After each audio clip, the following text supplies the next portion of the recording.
on Mel Robbins, what you call this one, talking about ADHD.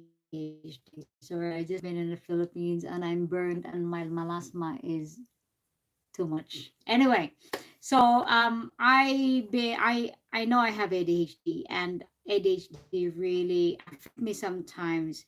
Not at work. I think at work I like it too much that I go for hyper focus. So I kind of like use the positive side of my learning disability when I am at work. So that's a good thing. However, ADHD can affect me really bad when working with others, especially if those people don't realize that I have ADHD, and they think I'm a bit annoying. So I just want to do a reaction on Mel Robbins' like six signs of ADHD. I will, and then I will give you example. Okay. The six surprising signs that I didn't know, that I had all six of them, that could be signs that you too have adult ADHD. The ability to hyper focus in certain settings, but not be able to pay attention at all in other settings. Difficult. So it's true. So like for example, last night, we were so busy at work, and then my day it wasn't busy that much because we managed it. Like my colleague and I, we're cool, and then because I was bored, I can feel that I become bored, and then my colleague in my station was like, "Didi, have you done this?" Like, I forgot. Sorry. And obviously that upsets my colleague because I supposed to be her partner, and I end up going to do something else because the other side of the unit was really busy, and there's a lot of things to do, and I was like, oh yes, I can do this, and then I have so much fun that I forgot about one thing. Just put documentation and one thing, and that documentation always like a trouble for me, but it's okay, that's it. And the next one is Controlling your emotions. You're using up so much mental energy trying to pay attention that there's no gas in the tank to be able to tolerate the emotions of being frustrated or tired, impulsive shopping.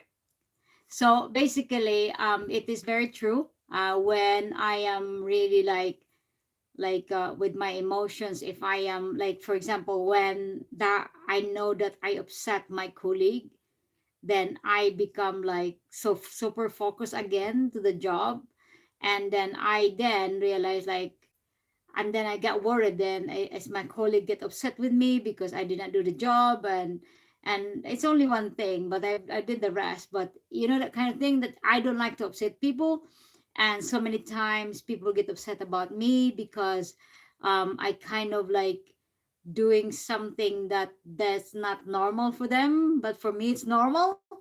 So yeah, that's a negative thing. And overspending. And you get this huge rush for buying something. And then all of a sudden you realize that was stupid and you didn't need it. Time. So this one is the biggest struggle I ever have in my entire human life. I was born as poor, and then earning money, it's different. So I end up you end up like spending money. The biggest mistake I ever did in my entire life is when I spent, as I said, actually, I think it's a wrong purchase. And I buttered myself every single time I remember it. And every time I feel really bad to my husband because he supported me on that, and then he trusted me on my decision because he knows that I can make decision. But then because of my impulse, because of like I wanted, I have, because I have my dream design about it, I visualize it, and I end up, I said like it's not a mistake, but I can see that there will be not much of what you call this one, future with that property. So I basically lose a lot of money and I'm suffering right now. But yeah, I blame it with ADHD, but I now trying my best and I'm trying my best not to do it anymore. That's why my husband, my son, and then my sister is my guard. So just to shut me out if something happened that I make a decision without without thinking at all. So next one. Blindness. You're terrible with time management. I'm constantly late. I am the last person to get in the car for our family. As hard as I try to be on time, it feels impossible to me. Many people with ADHD are. So time blindness, I am better now. I still have, like, for example, yesterday, like I was off. No, the other day I was off, and then I've been awake for so many hours, and I then realized that already by like 7 o'clock, and then I was still like doing some stupid stuff. I don't really know what I'm doing.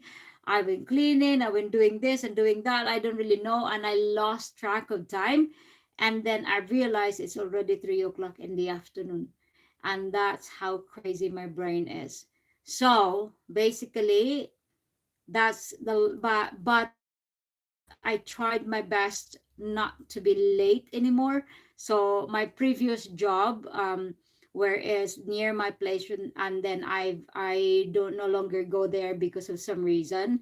um I now work in the other place. I'm not really late there all the time, so I'm so happy. The secret of not being late: get an alarm clock, always have a watch, and then have a husband who will nag you to go downstairs and start driving. So that's the reason why I no longer being late, because I have 4 alarm clocks and my husband. That's it. Actually very high functioning. On the outside, you look like a workaholic.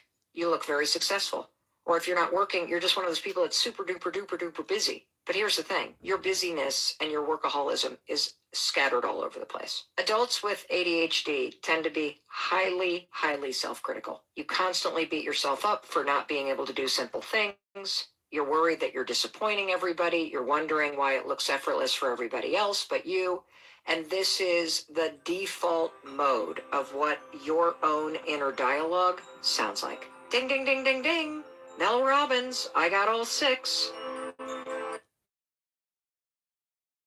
So it is very true. So I'll give you a story. This is true. When I'm really like hyper focused, when I am like I'm too, because of I'm so aware of my like issues. I am overcompensate sometimes.